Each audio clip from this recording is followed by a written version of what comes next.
All right, so Chapter 8, photosynthesis, the second part. Just going to talk a little bit about how photosynthesis works and some of the key ingredients that we need to look at when we do that.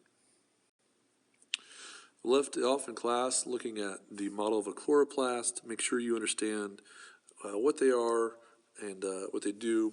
All this is reviewed, nothing you really need to add. One thing we did talk about in class is the site of the light reaction is going to be the thylakoids. The site of the light independent reaction is going to be in this region here, which is the stroma, outside in the soupy matrix around the chloroplast. We also have this diagram here, talked about the parts of the cell. The words that I think you should know for test: mesophyll, stomata, obviously chloroplast, thylakoid, grana, stroma. Those are all kind of key words that we talked about in class. So when we look at this process of photosynthesis, we need to understand this formula. And basically, we're going to take carbon dioxide and water plus light energy, and that's going to yield the glucose plus oxygen, and there's also some water if we want to balance this out. The one thing I did not include on this that should be included on here, anytime you have a reaction, there are several enzymes that are necessary for it to occur. And this reaction is a redox reaction, and hopefully you remember that from chemistry class. If not, I think it's not a bad idea to kind of pause the video right now, open up another window, and Google redox reactions for a real quick review of that. As you can see here, what's going to happen is the water molecule that is necessary for the reaction is actually going to be split. And in the process of it being split, you can kind of follow the molecules where they go. Some of the oxygen is going to go to the oxygen is given off. Some of the hydrogen is found in the water to balance it out. And a lot of the hydrogen goes in the sugar itself. So you can kind of follow the molecules in the process here to kind of see what actually happens. And once again, when we look at this, when we need this and when we need the CO2 will vary. They won't both be needed in the light reaction and the dark reaction. So it's important to remember what's needed, where does it come into play. Okay, so if you haven't looked it up yet, I will kind of cover. So a redox reaction is short for a reduction and oxidation reaction. And basically what happens is we're trying to follow the transfer of electrons. During an oxidation, what tends to happen is that electrons will be either lost, and some other materials will actually gain those electrons. And so when we look at photosynthesis, because photosynthesis is a redox reaction, we want to see exactly where what's being reduced and what's being oxidized. There's a way to kind of remember redox reaction. I remember when I was in school, we still had it. Oil rig, I don't know if you ever heard that, which stands for oxidation is loss, and reduction is a gain. So when you think about electrons here, oil rig will kind of help you tell you what's actually going on. Photosynthesis, the process itself, which obviously is where we use chlorophyll to convert carbon dioxide into sugar with the presence of sunlight, is a redox reaction. Okay, and so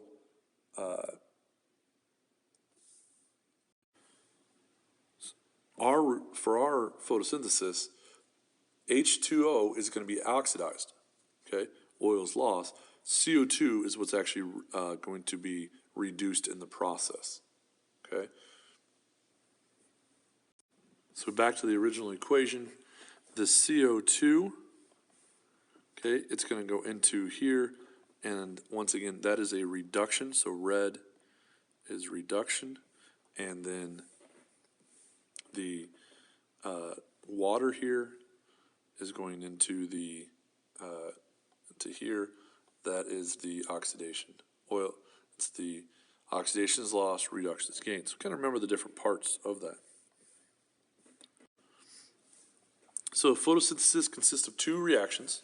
the photos part of it, and then the synthesis part. So photo means light, synthesis means the build. The first part of the reaction, as I mentioned, is the light reaction. The second part is called one of three things: the dark reaction, the Calvin cycle, or the light independent reaction. Those three, Calvin cycle, dark reaction, light independent, are all the synthesis portion. I prefer the Calvin cycle or the light independent. I don't like the dark. It implies it must be dark. Okay. The light reaction, the location it happens is the thylakoid. What happens? We're going to split water. We're going to release CO2, produce ATP, and form NADPH. We'll talk more about what those things are in a little bit. Notice with this, a couple things.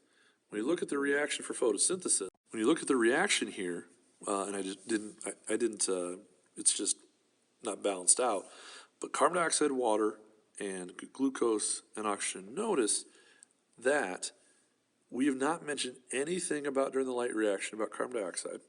We haven't mentioned anything about the sugar. All we have said is that water has been split and that oxygen's produced. So both of those two come from the light reaction. Spoiler alert, that means that carbon dioxide is going to be needed and sugar is going to be produced in the Calvin cycle. As we take a look here at the actual notes, the Calvin cycle, which happens in the stroma, its job is to form sugar, that down here, that C6H12O6. It requires CO2, and then it takes the products of the light reaction, ATP and NADPH that were mentioned up here, and that's what it actually uses to make that sugar. The Calvin cycle is a carbon fixation, and we require the CO2, which is an inorganic form, and convert it into the organic molecule. So that's where it gets its name.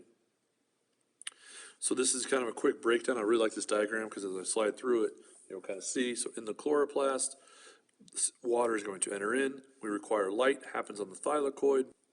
As a result, oxygen is going to be produced, given off as a byproduct. ATP and NADPHs will be given off. ATP is your energy source. Your NADPH is an electron carrier. Those products will then feed into the Calvin cycle. The Calvin cycle, what you start with is what you end with. Once we do that, incorporating carbon dioxide, it happens in the stroma, not in the thylakoid. Sugar is produced, not in our form of glucose just yet, but at least it's a precursor to sugar. The end products will be then fed back into the light reaction where more ATP and more NADPH can be produced. Those are the two parts, the light reaction and the Calvin cycle. The light reaction takes energy and converts it into the form of ATP and NADPH. This happens on the thylakoid, and it happens because the thylakoids actually transfer the light energy into chemical energy in the form of ATP and NADPH. It does this by capturing the energy of the excited electron that occurs when chlorophyll is struck with particular wavelengths of light. A little bit of a review, and this is where we're going to kind of stop, is after we talk about light. Light's an electromagnetic energy. Okay, it's called radiation. It travels in rhythmic waves. You talked about wavelength and did physical science or chemistry. Hopefully you did. And depending on the wavelength will determine the electronegativity. It can also tell us a little bit about what color the light will be and so on. So each color has its own unique wavelength. Once again, all of this should be a review for you. If you need to pause this, I'm going to move on to the next slide. When you look at the electromagnetic spectrum, there's a couple things that you need to realize. We're only going to focus in on the visible light spectrum, that there's light that is, there's wavelengths that go below and above both visual light. And we're going to focus in on the visual light spectrum, that ROGB, BIV, red, orange, yellow, indigo, I skipped color, yellow, green, blue, indigo, and violet. Put it in the wrong order. But that's what we're referring to, those visual colors. That's what's important for photosynthesis. And so you can kind of see that here. We're focusing on a small area. Each one of these has a different wavelength. So you can see purple has the longer wavelength is down here in the reds. The shorter the wavelength is down in the purples area. Notice with wavelength and energy is inversely related. So the longer the wavelength is, the lower the energy. The shorter the wavelength, the higher the energy. Okay, so these are higher energy wavelengths down here, lower energy down here, higher energy, lower energy down here. UV lights in this spectrum, and then obviously you can get up to those gamma rays, which are pretty powerful things that you may have heard about. What we need is these wavelengths are going to be used in photosynthesis. Specifically, there's going to be certain areas that is used. Others, like the green and the yellow, will be reflected off the chlorophyll. Pigments are anything that absorb light. Different pigments absorb different colors. If your shirt appears blue, it is absorbing other colors and reflecting blue. The other ones will be either reflected or transmitted, passed through. The reason why leaves appear green is because chlorophyll transmit this green/yellow light. The other ones are going to be actually absorbed. We'll watch the animation in class to start. So you can kind of see here, when light hits the thylakoids, greens are going to be either transmitted or reflected off of the green. That's what gives it an appearance. The red and these other colors are actually absorbed in. It's kind of interesting if you ever shine light without green light in it at plants. They have a very different color to them. They have a much darker consistency because we're not getting in that reflection of the green. So the pigments that are going to be important that we need to know, chlorophyll A, chlorophyll B, and the carotenoids, each have different wavelengths of which they can absorb. So chlorophyll A is going to absorb in this range here and here. There's a couple other peaks. Wherever you see a peak, that's where they absorb. Chlorophyll B absorbs here and here. Carotenoids have their peaks here, here, and here. What I want you to do to make sure in your notes is try to estimate approximately where each chlorophyll A, chlorophyll B, and the carotenoids absorb light energy. Go ahead and do that now. Just another diagram showing it. The background has the actual spectrum. We're going to do a lab kind of based on this in class. All of this is going to be important because it plays a major role in the actual how photosynthesis occurs. Chlorophyll A is the only place that actually does photosynthesis. But notice, if you look at all of the other wavelengths of light that are being not absorbed, then chlorophyll A only absorbs certain wavelengths.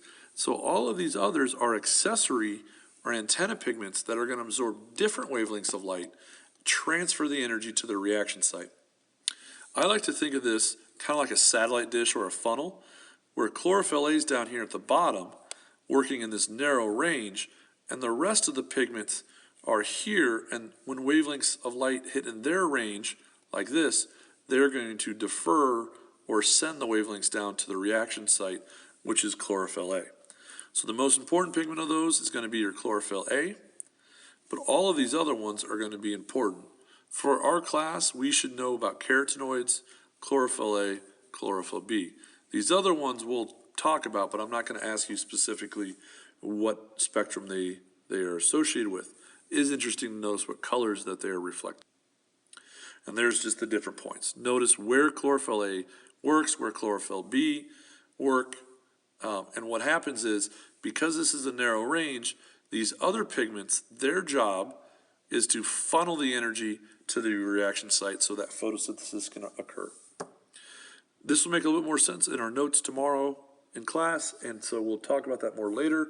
Additionally, we will do a lab where we are going to kind of collect and measure some of these things as well. Thanks and have a good day.